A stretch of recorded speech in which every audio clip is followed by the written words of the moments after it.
Welcome to the NC Spin After Spin. Additional comments from our panelists just available on our website. John Hood, what do you wish you had said on last week's show, but you didn't? We talked a little bit about the stay-at-home order that Governor Cooper issued and that got into place this week. And it's important to remember that there are local communities that were already under various kinds of stay-at-home orders. Our most populous counties, Wake and Mecklenburg, and Wake's in particular was far more stringent than the governor's statewide order. Unlike in some states, the governor, I think properly, even though I don't agree with some of the stringency of the local orders, but the governor did not attempt to supersede them and say, well, my order is more reasonable and it supersedes these strict orders. No, he respected the fact that different parts of the state are facing different levels of threat. That is certainly the case. That is the case in the entire country. You can see it even like in the state of New York, where New York City is in a different situation than Albany or Poughkeepsie. And so it's reasonable to have some differences in these restrictions.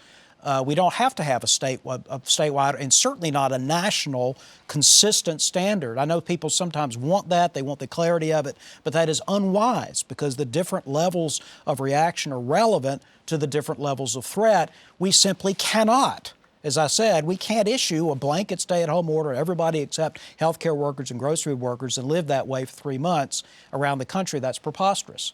So I think that we have lots of people working on lots of new processes that involve certain kinds of testing, both antibody testing and the traditional swab DNA testing, group testing, symptomology, using symptoms and trying to classify different groups and different industries at the level of risk that they present.